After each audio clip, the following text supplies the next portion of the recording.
Massive Attack, ktorých sme videli, Vince Clarke, Tangerine Dream. A spomínam to pretože Žáre všetkých svojich spolupracovníkov zohnal prostredníctvom sociálnej siete. Norman naťukal, že kto si chce so mnou zahrať na mojom albume, nemáte čo robiť, príďte. A čo si podobné robia Robo Uhrin, akurát teda nevydáva albumy, ale v podstate startup GetPal by sa mohol aj takto nejako scharakterizovať, že ozveme sa a potom niečo podnikneme. Vítajte, máme tu ďalšieho hostia, ktorým je aj Silvia Habergerová, ktorá má osobné skúsenosti s takýmto druhom prežívania života, aj voľného času. Rovino, tak najprv dajme tomu nejakú matricu, že o čo vlastne ide v rámci celého projektu. Takže ďakujeme. No a v podstate GetPal je taká mladá myšlienka a je to o spájaní ľudí. To znamená, že keď napríklad ľudia pociťujú taký ten problém, že chcel by som ísť niečo robiť, tu a teraz, ale nemám s kým, pretože buď som nový v meste, alebo moji kamaráti práve nemôžu, tak na GetPale môžem vlastne stretnúť takýchto istých ľudí, s ktorými sa môžem spojiť a môžem ísť na akúkoľvek aktivitu spoločnú. Áno, tak ale asi to má nejaké hranice, že sa nejde robiť niečo nekalé, ale to pri všetkej počestnosti. Pri všetkej. Máme tam také pravidlá, ktoré vlastne hovoria, že členovia by sa mali správať slušne a so vzájomným rešpektom k sebe. A prakticky je to práve o tých spoločných aktivitách, takže môže to byť akákoľvek aktivita, ale samozrejme nič také tam. A to si sa nudil, keď ti to napadlo, že takto to robiť, že čo by som tak asi spravil, skúsim, tiež niečo chcete robiť a už to išlo, to samozrejme trošku vulgarizujem, ale tak ako toto vlastne vzniklo? Mal som takú inšpiráciu, lebo ja som tiež sám prišiel vlastne minulý rok do Bratislavy a mal som voľný víkend, nemal som čo robiť, chcel som si zahrať futbal v Banskej Bystrici, odkiaľ pochádzam, som vždy hrával a tu som proste nemal s kým, tak ma napadla taká myšlienka, že mohlo by to byť fajn, keby sa mohli ľudia takto spájať a 4 mesiace na to sme tu.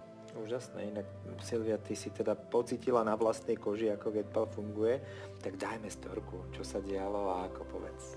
No tak ja som sa sem prisťahovala z môjho maličkého rodného mesta, nikoho som tu nepoznala a tak som sa rozhodla teda, keď už som v tom GetPale, zorganizovať nejakú tú prvú akciu. Stretli sme sa tak cca 10 ľudia.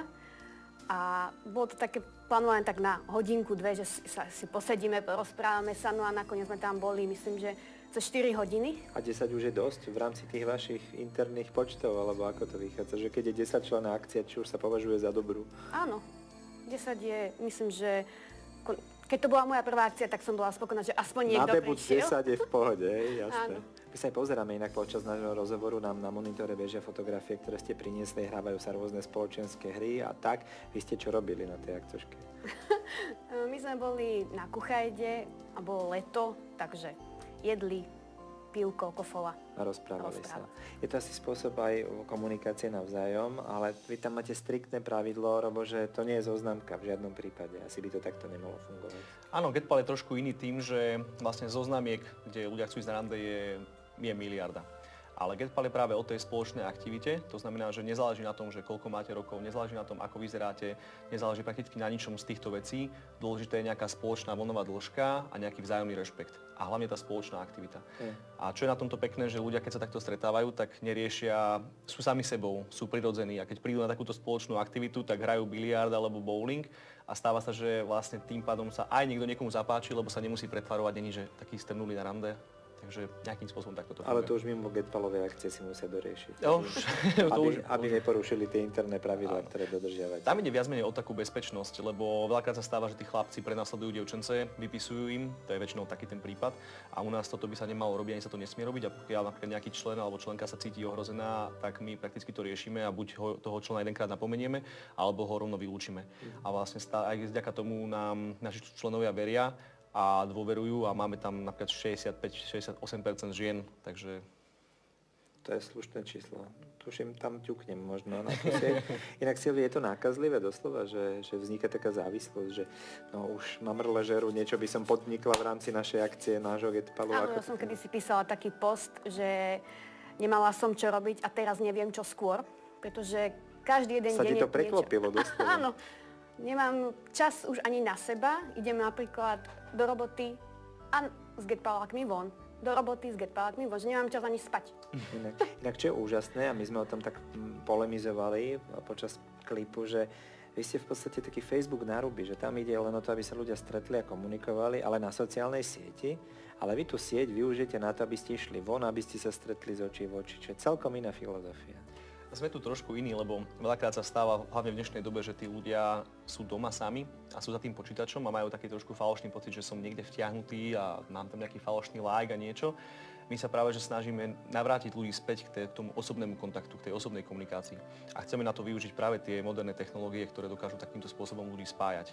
A nie sú tí ľudia iní na tom stretnutí face to face v porovnaní s tým, keď sa na tom dohadujete, že či predsa len tá živá prítomnosť toho človeka nezaskočí a niekedy možno trošku dlhšie trvá, kým sa oťukajú. Tak samozrejme, 100 ľudí, 100 chutí. Nie vždy 10 každý nám ľudí, 10 chutí. Nie vždy každý nám hneď sadne. Takže toto funguje. Inak, kto tam všetko je? Čo sú to za ľudia? Ja neviem, sú tam aj rôznorodé povolania možno, alebo sú to ešte študenti, sú to starší, mladší, ako to funguje tá komunita? A viete sa rozlíšiť, ideš po ulici a že to je Getpalák, lebo to niečo mi napoveda, že by to mohlo byť od nás. Tak väčšinou sú to takí zamestnaní ľudia tu v Bratislave od 24 rokov do 40 a veľa z nich je single, buď sa čerstvo rozišli alebo momentálne nemajú nejaký vzťah, tým pádom majú dosť veľa voľného času.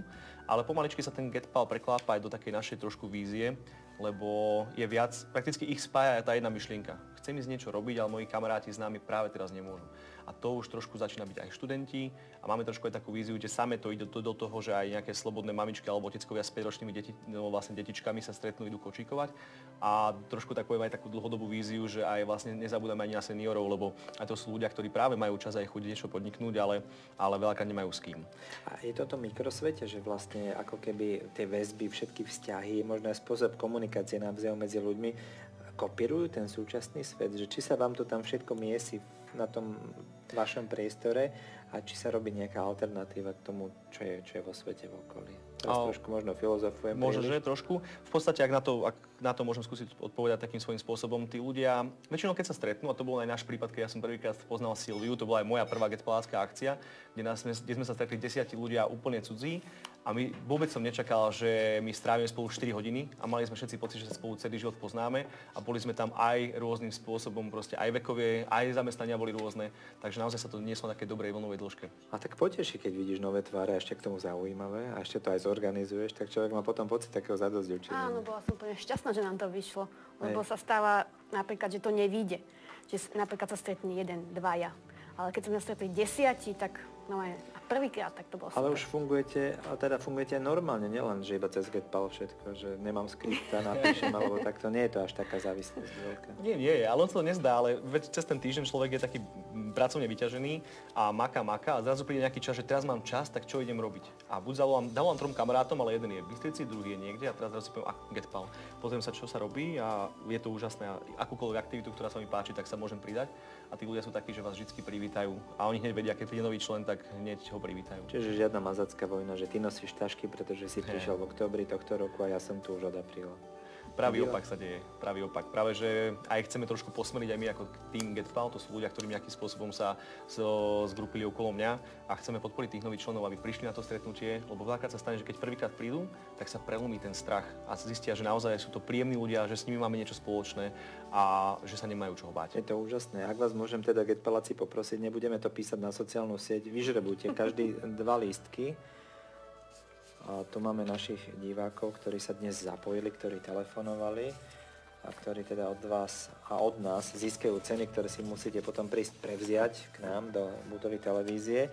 Takže máme tu Labyrint útek Jana Pavlíkova z Bazovej, Barbora Lubiová z Medzilaboratskej vyhráva s Bohom klamstva, Za hranicami minulých životov Edita Palková z Exnarovej, Kľúč k minulosti a je to Mária Šantová z Poľnohospodárskej, potom tu máme Bratislava Hot Serenaders CD-čko a je to Janka Naďová z Palkovičovej a potom tu máme ešte jedno CD-čko, takisto Bratislava Hot Serenaders, ktorí hrajú Duka Ellingtona a je to Miriam Tajková z Ružovej doliny. Srdečne blahoželáme, vám ďakujem veľmi pekne, že ste prišli, že ste nás inšpirovali. Hneď budem ťukať, keď prídem domov a možno, že sa stretneme na nejakej spoločnej akcii. A ešte teda prezradím, že aj Mišo Papanek tu bol s nami ako sprievod, ale nedostal sa do štúdia, lebo je tu veľký pretlak dobrých hostí. Áno, Miša, pozdravujeme a na budúce tu bude sedieť iba ona porozpráva, ako to bolo v skutočnosti. Tak, ďakujeme veľmi pekne. Prajem krásny piatok, krásny víkend a s relaxom a dokonca konkrétne aj so mnou takto vychádza teraz o týždeň sa opäť uvidíme a verím, že to bude takisto inšpiratívne. Majte sa pekne.